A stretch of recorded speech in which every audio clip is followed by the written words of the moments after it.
In a significant move, Canadian Prime Minister Justin Trudeau announced his resignation from both the position of Prime Minister and as a leader of the Liberal Party on Monday. This decision comes in the face of mounting dissatisfaction with his leadership ahead of a critical caucus meeting scheduled for Wednesday, that's on the 8th of January.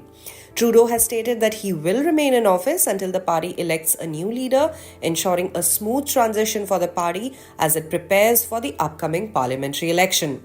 Addressing the nation at a press conference, Trudeau explained, "Canadians deserve a real choice in the next election, and it has become obvious to me with the internal battles that I cannot be the one to carry the Liberal standard into the election."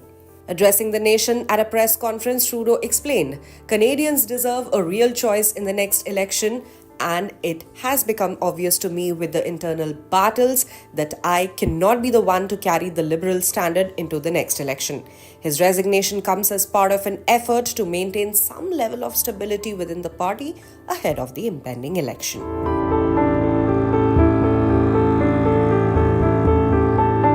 In his resignation announcement, Trudeau revealed that the Canadian Parliament would be prorogued until the 24th of March.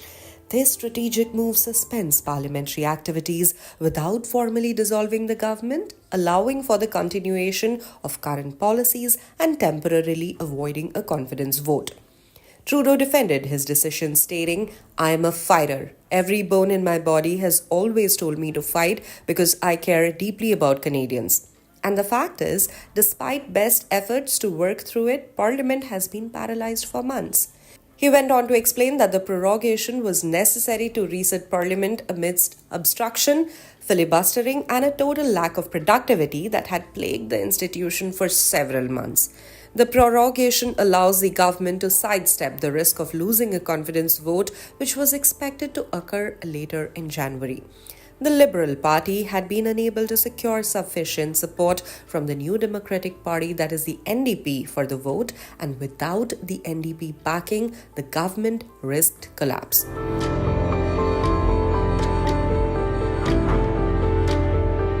Trudeau's resignation is a culmination of ongoing political instability within the Liberal Party. The Liberals had formed a minority government following the 2021 federal elections with the support of Jagmeet Singh's left-wing NDP. The NDP had agreed to back the Liberal government on key votes, including confidence motions and the budget, in exchange for the promise of advancing NDP policy priorities such as free dental care and pharmacare legislation. However, the relationship between the Liberals and the NDP has since deteriorated. In September 2024, the NDP withdrew its support from the government, with Singh accusing Trudeau of failing to challenge the opposition Conservative Party effectively.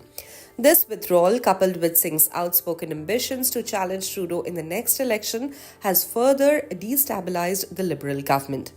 Adding to the turmoil, the Liberals have faced historically low approval ratings. An Ipsos survey conducted in October last year showed the Liberal Party at just 33%, trailing behind the Conservative Party, which held 45%.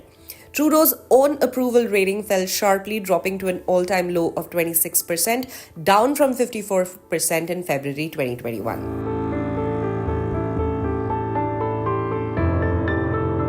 Trudeau's resignation follows a series of blows to his leadership. In December last year, his trusted Deputy and Finance Minister Chrystia Freeland resigned after reports that Trudeau no longer wanted her to serve in the post. Freeland's resignation, along with the departure of several other key ministers in the recent months, has compounded the growing perception of dysfunction within the Liberal government. In total, 8 ministers have resigned or left their posts in the past several months, signaling deep dissatisfaction with Trudeau's leadership. One of the major points of contention for Canadians under the Liberal government has been the ongoing housing crisis, which has seen soaring house prices and increasing homelessness. The government has also struggled to manage inflationary pressures, further alienating voters.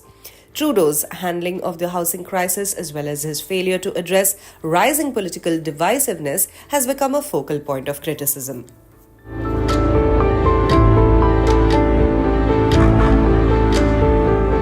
Another challenge for Trudeau is the looming uncertainty surrounding economic relations with the United States.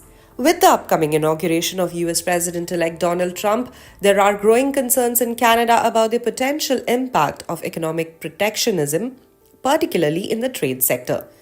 Trump, who has previously imposed tariffs on Canadian goods, is expected to pursue aggressive trade policies that could negatively affect Canada's economy. This situation has raised further questions about Trudeau's ability to effectively manage the country's economic interests in the face of an unpredictable US administration. As the Liberal Party prepares for the upcoming leadership contest, Trudeau's departure represents a pivotal moment in Canadian politics. The next steps for the party and the country will likely depend on the outcome of the leadership election and how effectively the new leader can address the political, economic, and social challenges facing Canada.